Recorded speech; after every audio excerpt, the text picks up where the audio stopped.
Welcome to Event Experience by Bizzabo, the podcast where we bring the best and brightest event experience leaders together to share stories, tips, and lessons learned from creating some of the world's biggest events. I'm Rachel Moore, your podcast host. Welcome to this special episode of the podcast featuring the best bits of our recent webinar, Adventures in Event Registration, Chaos, Hacks, and Hope, where I hosted 3 expert panelists to discuss overcoming the challenges of event registration. You'll hear from Daniel McCartt, Senior Event Manager for Listings at Nasdaq, Samantha Arth, Marketing and Events Project Manager at Axon, and Gabrielle Scott, Director of Product Marketing at Bizzabo, as we get real about the frustrations of disappearing registrants, creative and effective strategies for improving signups, and how to leverage Bizzabo's event management tools. If you've never, ever in your whole career as an event planner had trouble with registrations, this podcast might not be for you. But we all know the truth about registration in the event experience.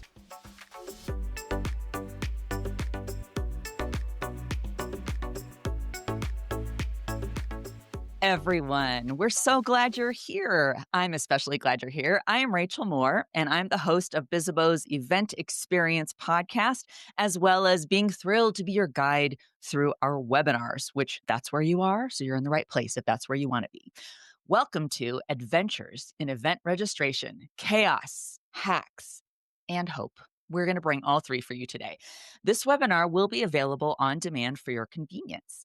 Yes, we're here today to talk about that universal truth of event planning, the thrilling, nail-biting, sometimes soul-crushing quest to get those registration numbers soaring and maybe even land a few signups before the week of the event. Imagine that. I know. It's from the distant past. Let's see if we can bring it forward again. In this session, we're not just going to commiserate over the crickets chirping in your registration dashboard. We're diving deep into the biggest frustrations that keep us event pros up at night. Is it the endless follow-ups, the mystery of the disappearing registrant? Where did they go? The sheer audacity of people waiting until the last minute. I'm guilty. I've done that too. We'll cover it all. We're also bringing the remedies today. Get ready for a dose of creative and, yes, possibly slightly unhinged tactics that we've actually worked in the wild. We're talking real strategies, helpful hacks, and the kind of honest, unfiltered talk that you usually only hear whispered in the vacant hallways of event industry conferences. I know some of you lurk there sometimes to eavesdrop. Speaking of solutions, we'll also be showing you how Bizzabo empowers event professionals like you to conquer all these challenges. We're not offering tools alone here either. Think of us as a lifeline in the often turbulent waters of event registration. So get comfortable, get ready to arm yourselves with insights and inspiration to finally crack the code of early and enthusiastic event signups. Let's do this. Without further ado, let's begin our journey by introducing today's webinar speakers. First, we have Daniel McCartt.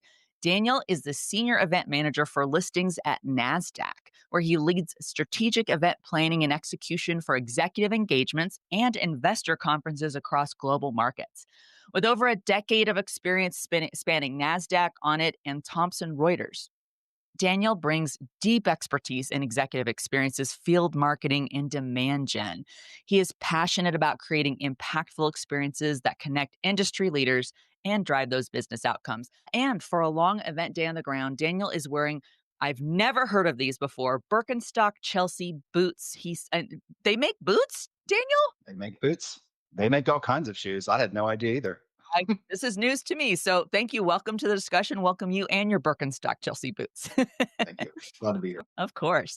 Next, we have Samantha Arth. Samantha Arth is the project manager of marketing and events at Axon, where she has spent the past 4 years helping scale the company's event program exponentially. All of us want exponential results in our metrics. She owns the end-to-end event registration process, from back-end setup to on-site execution, and is passionate about finding innovative ways to utilize registration tools to meet the unique needs of each event.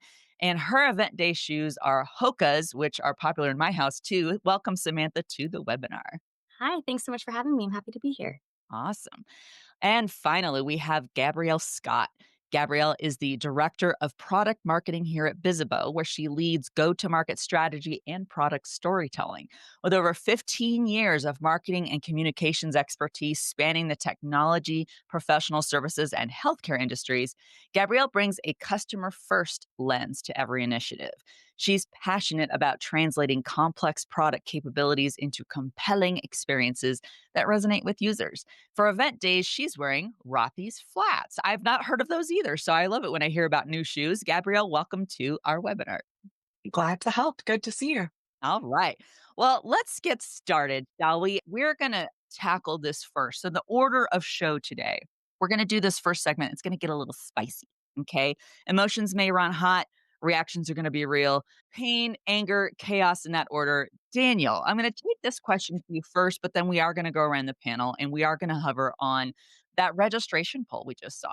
Was one of those three your winning response, and why did you feel that that one really resonated with you? Which one just kind of with you? I would say it's the one on the bottom left, balancing ease of registration, getting enough information. I think that's Mm, a big pain point. It's not only getting enough information, but it's also getting the correct information. The other day, someone registered with an email address that they mistyped.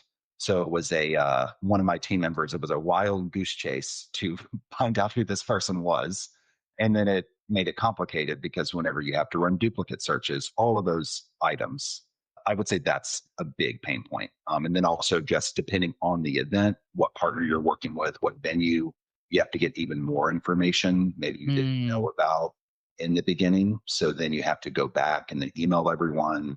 They didn't put their dietary restriction in, you name it. So that's a big one. That's right. No, and I, I can imagine too. I don't know. I think all of us know the hack, or once you kind of get what the protocol is, or the naming protocols for a brand's emails, where it's like, is it first name dot last name, and so then you're trying to like sleuth it out and be like, maybe we can figure out who this person is. I'm sure a lot of us can relate with that. Samantha, I'm going to you next. Which one was your kind of winner chicken dinner? Oh, that first one about managing and responding to inquiry submissions, that's always a huge struggle for our team, especially, in that month lead up to the event when everyone's kind of heads down, just, planning the event. That's also when the most questions come around registration. So that's definitely the biggest pain point for us, especially for paid events. Oh my gosh. Yeah, especially with that. I know we all have AI and stuff, but we still want to make sure people feel that human touch, and so it can take a lot of resources to do that for sure. Very relatable there. And then Gabrielle, which one? Any of those three that just kind of jumped to you, or maybe even a fourth option? Honestly, the last one, people waiting to the last minute to register. I hear this from so many of Bizzabo's customers that I speak with on a regular basis that this is just the biggest pain in their neck. And I think we've all been there, having that stress of having to give the venue your final head count, or you're really committing to your spend at that point, and you don't know if those people are actually going to show up, if you're going to end up undercounting, overcounting.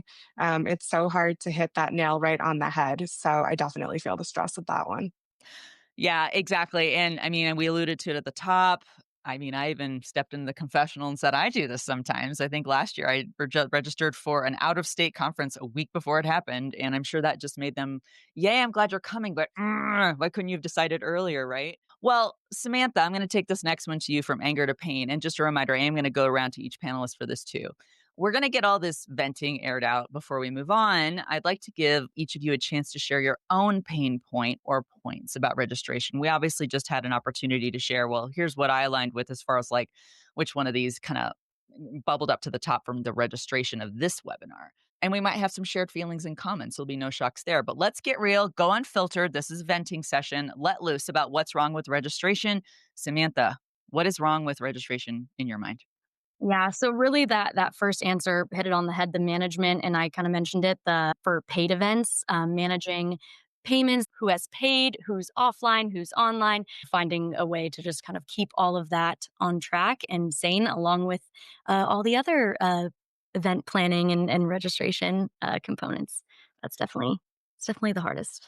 Well, and when things you think about paid, there's just so much more pressure there. And maybe I'm speaking out of turn. If anyone's like, no, girlfriend, free events are right up there too. But paid, I mean, you obviously there's revenue to be had there, and you're just kind of like wondering, well, we have some bars we want to hit as far as like what are our lowest minimums that we want to make sure we're registering for. So I would imagine that adds a lot of stress to that scenario, correct?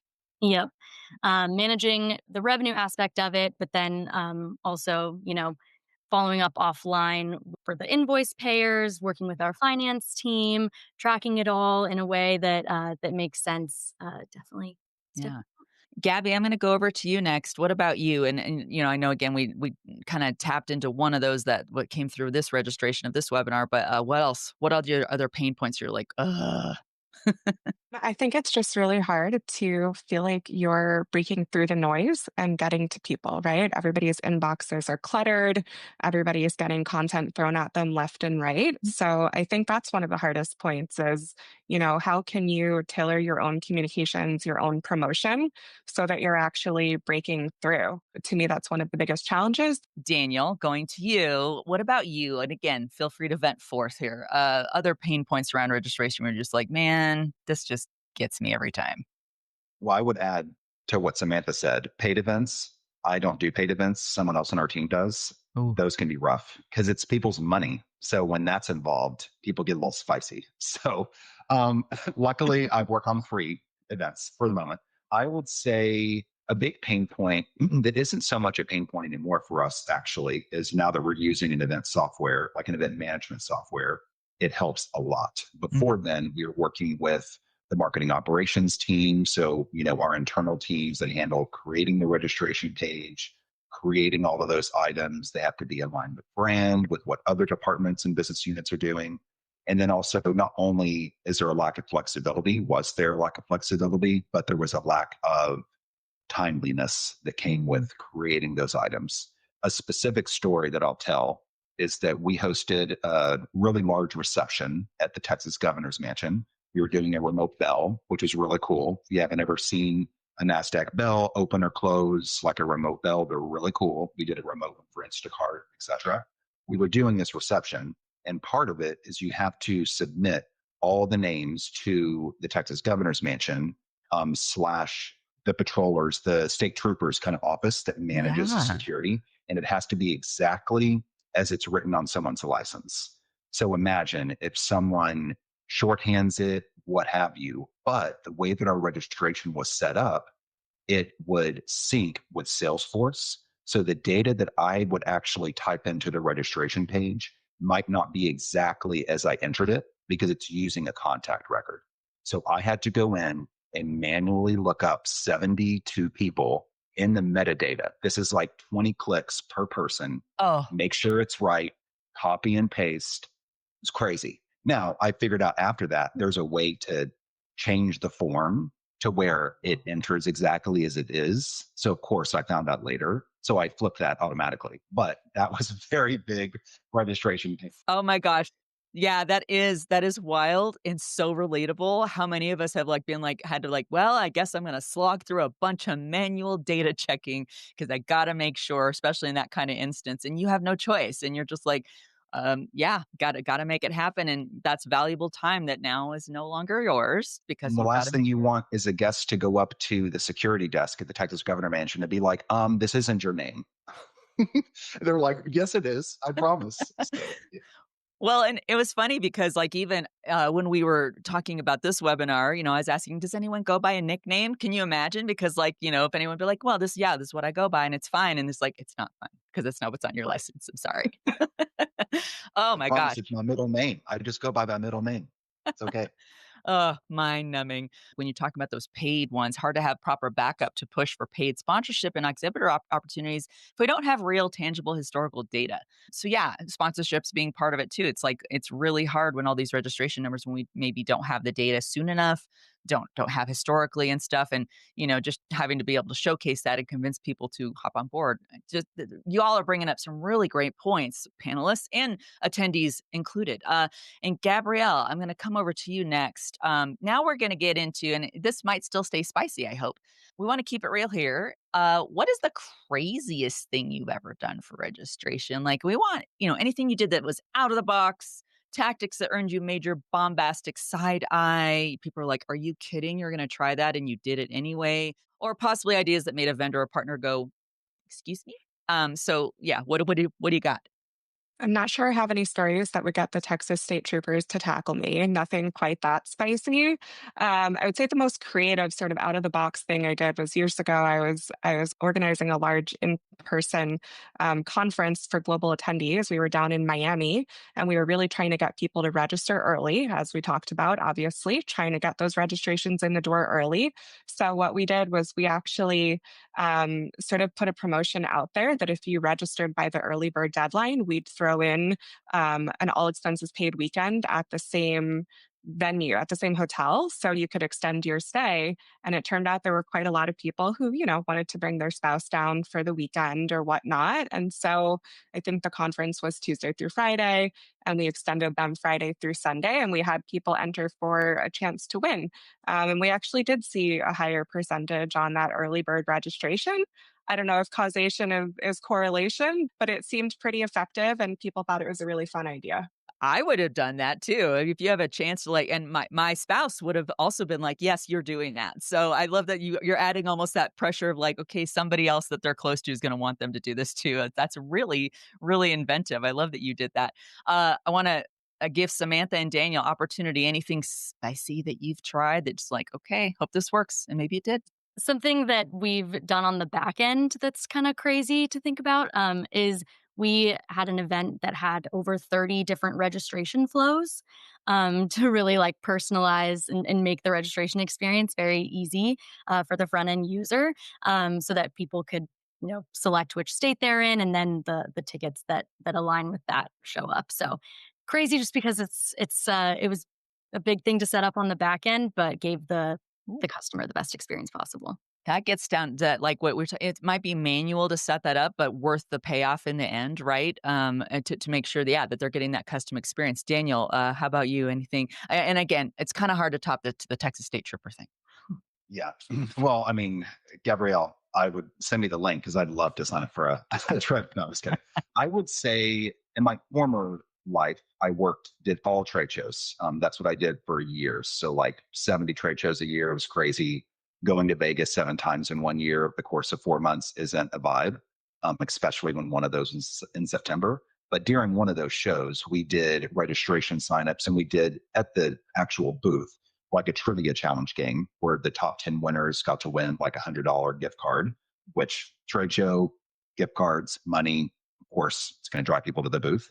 So like during the registration process, we were very forward about that. And so we gave people like a way to sign up beforehand. And so they could actually participate and get a test of it. It was really cool. A lot of people signed up for it. I did the same similar thing when we were in COVID during all virtual. We did a virtual kind of trade show, which if anyone remembers that seems like 10 years ago. That whole virtual event experience, that will get people really hot and heavy. That's not fun. But yeah, just trying to experiment. Really, that's the name of the game, right? I think you're just really trying to play on like what is going to move the needle for the registrants. Whether it's an emotion or a solid get from something that's valuable to them and valuable to them, not even like in respect to the event itself, but personally. This is going to improve my life and experience beyond this event. And so, whether it's a extended travel or a gift card, I'm sure and not to knock that. I mean, hey, try whatever you can. And sometimes that is really going to work for you. So hopefully that does. Okay, this was a spicy segment. As we said, I'm going to make a Taylor Swift reference, shake it off. Okay, everybody, shake off the bad, the venti, the angry vibes about registration. We're going to leave those behind. They are very valid. I don't want to invalidate anyone's feelings, but we're going to move on to the hopeful portions of today's event. Now, we've alluded to it a little bit already. Marketing channels can often make the difference for successful registration. And of course, we're all gathered in the actual event tech platform that gives us a head start every time we're launching a new event. So Gabrielle, I'm appropriately going to go to you first, Miss Bizzabo. Marketing channels do wield their own power specific to your event and the audience you're trying to entice to register. Can you share one or two hacks, maybe specific to a marketing channel that you've used to win at registration? And again, Daniel and Samantha, I'm going to take this around to you as well. But what's something that you've tried with a marketing channel? There are a couple of things actually that I've heard from our customers. Some, I think, underutilized, under-celebrated Bizzabo features that are kind of channel specific that have been pretty successful. So if there's anybody on here who's not tapping into them, I encourage you to do so. One of them is for promotion on social. There's something called Ticket Boost, and it allows you to sort of share single or double-sided incentives. So your registrants can turn around and promote the event for you. And it's one of those, if you sign up, the registrant gets $50, you get $50 off, that kind of thing. So it just helps to spread the word. Everybody wins, everybody gets some type of a promotion. So that's one that I've heard really great feedback on from our customers. And the other one, which is, I think, as a marketer, my personal favorite is something called Hot Leads, which is more email based, but it's kind of an abandoned cart functionality where we're actually able to track people who got halfway through the registration form. And then, I don't know, their doorbell rang, they stepped away, something happened, and they didn't have a chance to finish it. We're actually able to capture those people, kind of build a list for you, and then you can go and retarget them and try to encourage them to finish registration. So, as a Mm. marketer who loves data and who loves any type of good segmentation, that one is really top of my list. That is brilliant, and as someone who has absolutely abandoned carts, whether it was for events or otherwise, and then gotten some kinda, like, follow-up email or text, be like, "Hey, hey, did you forget something?" Very effective, right, to be able to do that. I love the discount one as well, to say I mean, who doesn't want especially if it's a paid event, as we've talked about, who doesn't wanna get that little Exactly. bit of a, "Hey, just take a little off the top for what I need to pay to get into this event," and then we both win-win and get to go together. That's really cool. Daniel, I'm gonna go to you next. Anything specific to a marketing channel that you have tried as a registration hack?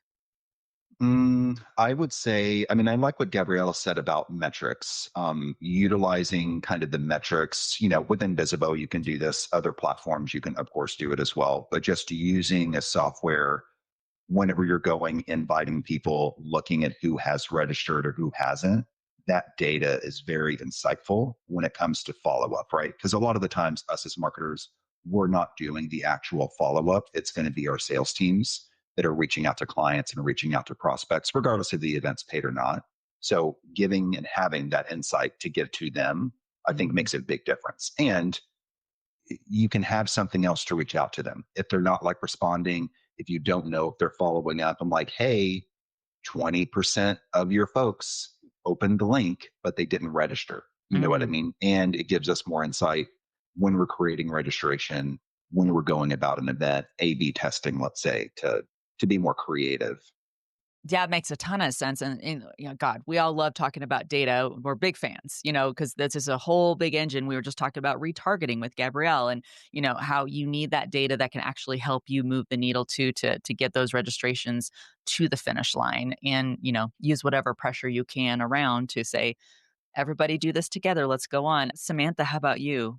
Anything you've tried with a Yeah, marketing channel? so definitely the last couple years, what's really helped us grow our audiences and the different segments that attend our events is kind of segment specific landing pages. That's something that we've added the last Mm. couple years. And while our core event website has a lot of great information and touches on some of the different benefits that different kind of groups of people would get, having those segment specific pages and also emails where we can just send people directly to like, how is this event going to benefit you? It's really helped us grow the types of segments that attend our events. That's really smart. And again, like this kind of alludes to what you said earlier. It takes some time to set that stuff up, but you really are keeping that attendee experience front of mind there to say we want to make it as sensible, as much flow as possible, ease that journey for them so that they really feel that customization and I would say probably way less inclined like to have an instance like Gabrielle talked about or Daniel where you like bounce or anything like that, but you're more likely to stick with it and get to that finish line of registration with that. And to tie it back to the very first pain point of all of the registration management questions, it gives us a nice place to send folks when they ask questions about should I attend this event. That's The answer super is smart. yes. Yeah. Yes, you should. The answer is always yes. This all drives back to as well, and just something I think we all have top of mind. How is this keeping in front of mind? How is this going to help? Why should that registrant come? Why should they attend? What is the benefit? What's the payoff for them? And keeping that front of mind that that needs to be how we're compelling them to come. We'll be right back with more event experience after the break. Event enthusiasts, are you hungry for the latest event trends and insights? Pop open your laptop, pull up your favorite browser, and head to the Bizzabo blog. That's bizzabo.com/blog for fresh perspectives and expert takes on what's shaping the world of events. Plus, subscribe to get blog updates sent to your inbox every 2 weeks and never miss an article from bizzabo.com/blog. Do more that matters with Bizzabo. We're back as we spill the beans about what we've tried that has absolutely not worked to improve registrations. I want to flip the script now. And again, I kind of said confessional. I stepped into a confessional earlier. This is where we can kind of be really honest. Like, what hasn't worked? Daniel, I'm going to go to you first with this. What have you tried in the past that was so lackluster that you left it in the dust, never to be used again because it just didn't get it done? We still want to be hopeful, obviously, but we're just also here to help everyone avoid pitfalls. Be like, oh, I shouldn't try that. But anything that comes to mind, you're like, I ain't doing that ever again. Yeah, I'll give a specific example. I won't be too specific because I don't want to, who knows who's on the webinar. But we had an event that we did. This must have been a couple months ago, where we were doing like a baseball experience, for example, and it was an opening game that was going to be great. We had a suite, but the problem was with the event is that the time that the partners chose, it was like a day game on a Wednesday at like 12 p.m. So obviously that could be problematic. So registration, we were doing registration, trying to get outreach, very difficult. Maybe we had 4 or 5, some canceled. So it was a learning experience, right? It's like, if you're going to do something during the middle of the week, don't do it during the day. Like, who's going to be able to go? And I would say a huge benefit that we potentially had is there was going to be a former player that was going to come into the suite and then meet everyone, but we didn't get that information until after the fact. So that would have been very good to put in the beginning when people were registering, right? So it's a learning experience. We all have different issues with events, but yeah, that was an interesting one. Sounds, yeah, and I love that you focus. This is like, thanks for keeping it hopeful, because it is about learning from the experience. Try to keep it positive. That's right. No. We all have enough problems going on. That's so true. Well, and Samantha and Gabrielle, I want to leave that open to you too. Anything that you've tried, you're like, that's in the past. We're going to leave that back there. We don't talk about it anymore. Mine isn't like necessarily specific to a marketing strategy, but definitely something that we're leaving in the past is more complicated registration options and registration experience. We were kind of doing things the same way for a while, and then when we took a fresh look at it, we're asking questions like, why are we having abandoned registrations, or why aren't people following through? Really simplifying both for free and paid events, the different registration options and the questions that we ask, what's required versus optional. Definitely simplicity gets the job done a lot better. Well, I like that you mentioned that too, and that can seem to run counter to one of the top events that we shared at the very top during the registration for this webinar was like, well, I need information though about this registrant. That balance of saying, well, which questions are too many questions, which is enough, which isn't, and just really, I need to be simple, but I also need data about you, and so trying to figure that out. Gabrielle, how about you? Anything that you're like, yeah, we're never doing that again? Kind of similar to Samantha, I think it's really that one size fits all registration process where you're going through it and you're like, oh, half of these questions don't even apply to me. So I think using things like conditional fields to, really help personalize those registration flows so that people are only seeing the fields and the questions that are super relevant to them, I think is just leveling up their experience and something that honestly should be table stakes at this point. Yeah. So I think just leaving that in the past, that sort of one size fits all approach. And I would add to that just the intention of the fields being required or not is a huge item. Like so many of the actual marketing operations and marketing strategy folks separated from our event team would like all of these fields to be required, which I get. But if they're required, you're going to stop them from filling out the form. It's just too much. Like they don't want to give that much data either. Like they're going to a dinner or they're going to a trade show or they're going to a paid event. They're not buying a car or a house. Like why do they have to provide all this information? That's a really good point. And yeah, just obviously we all want the data, but it's like, yeah, is it has it become their own pain point now to be like, I got to muscle my way through your registration form. It's like, oh God. All right, let's get into some tech time as we take a close examination into Bizzabo's platform features. Samantha, I'm going to take this to you, but again, I want to leave it open for Gabrielle or Daniel to sound off on this. But what are some platform features in Bizzabo that make the whole prospect of registration maybe less cringy, a little more clutch? So there's a lot of features of Bizzabo that are amazing and work really well for us. They're very open to like however you want to use them. We've Depending on the different type of event, we use Bizzabo in a very different way. Like the ticket type might be in person and virtual, or the ticket type might be a stop on a tour of events that we have. A registration flow, like the example I mentioned earlier, could be like all the events that are in a certain state, or it can be for a certain audience. Really being able to customize these features to exactly what you need for each unique event is super, super helpful. The ones that we use the most are, the allowing different registration flows and different registration experiences based on the audience or the ticket type. Also, having custom registration emails per ticket type is super key for us as well. And the different payment options are super, super crucial for our paid events. Wow, that was a whole slew of really awesome things that sound like they really work well for you, especially considering your very, attendee centric focus that you like to employ that gets you success.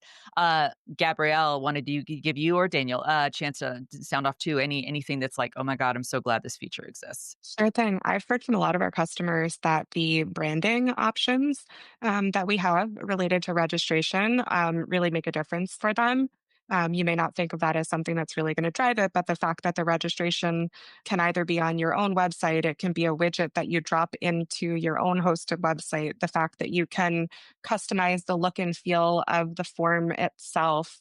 I think all of those things sort of help to build that really professional on brand experience so that from the second people land on your event website, they sort of feel like they're immersed in the world of your event. So I think those things are really important. Absolutely. And Daniel, over to you.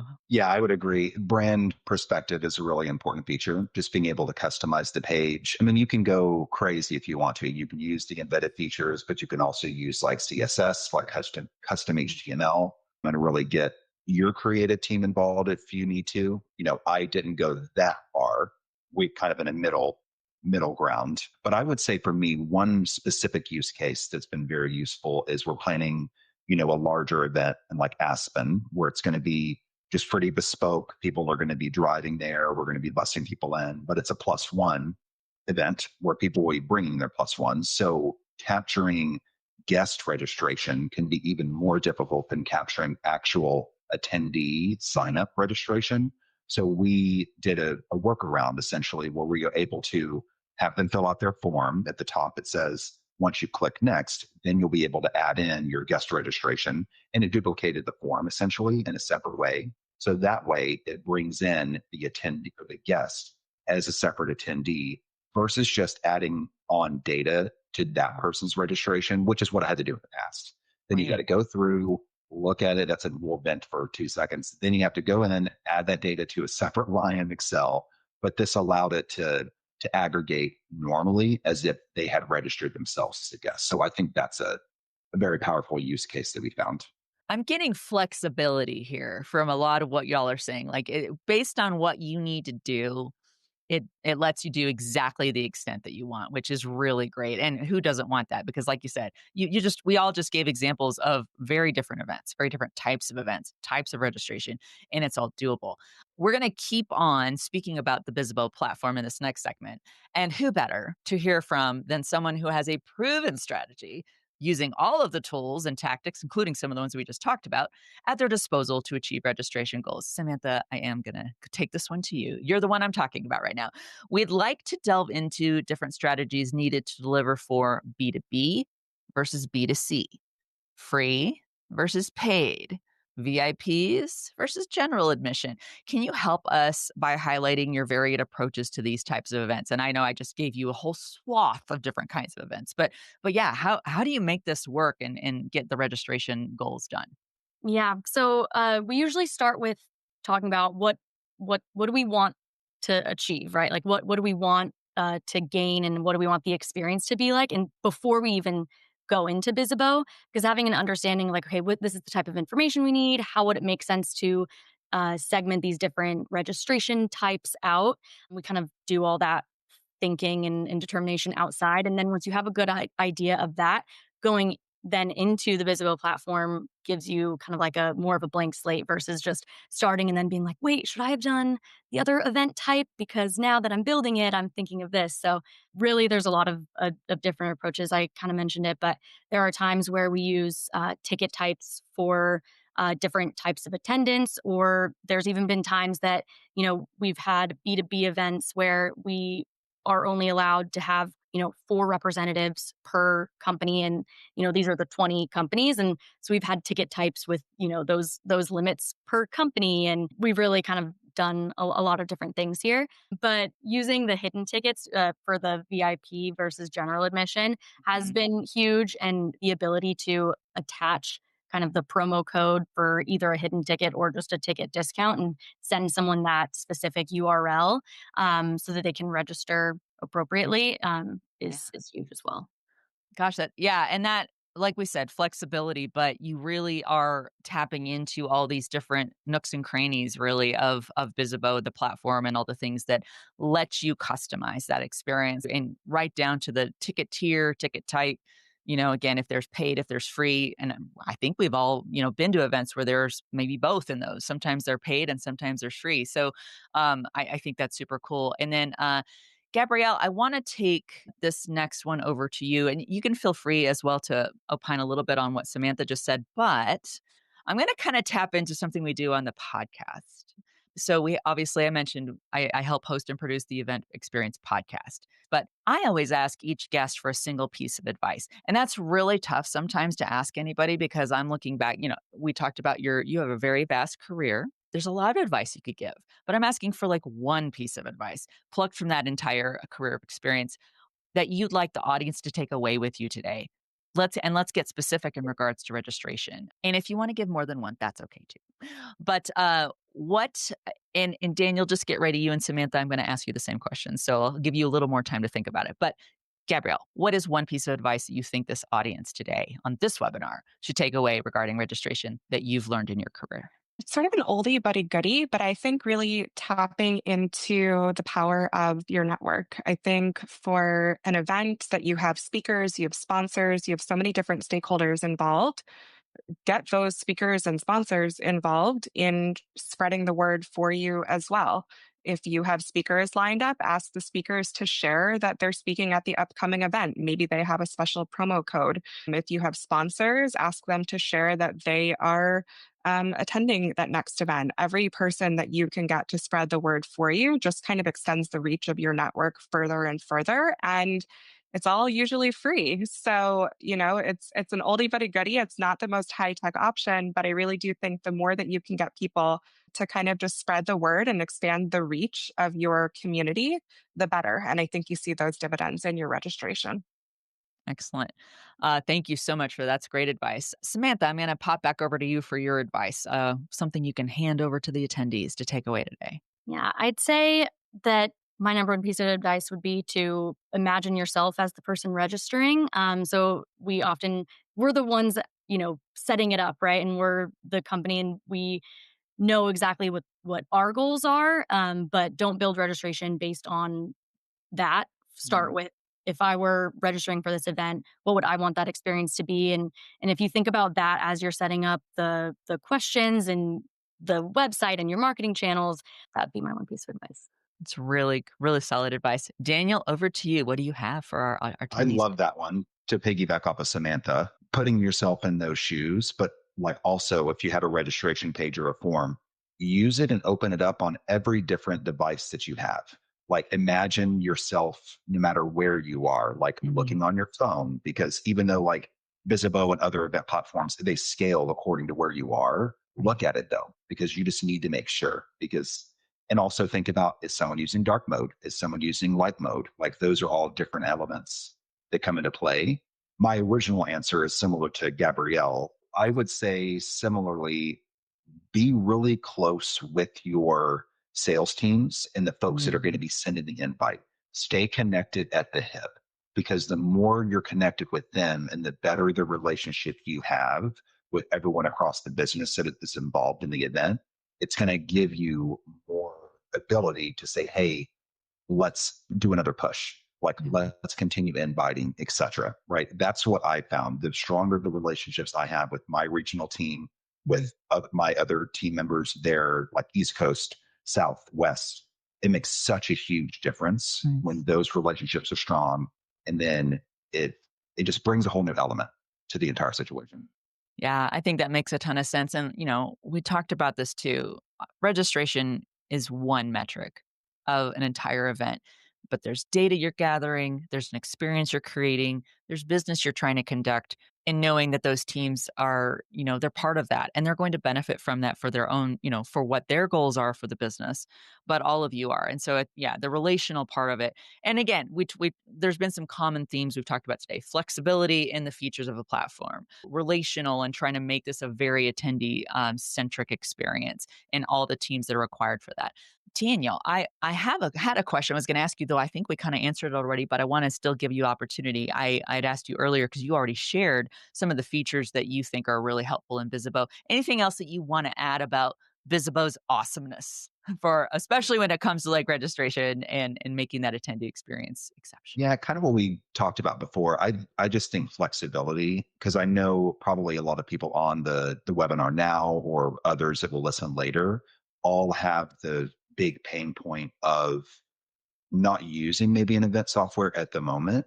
I've been at a company where I've used an event platform and then I haven't, and now I am again. So I've been through the rigmarole of not being in control, things taking too long, no flexibility with the registration page. It has to look this way. You can just change the form and the image on the background.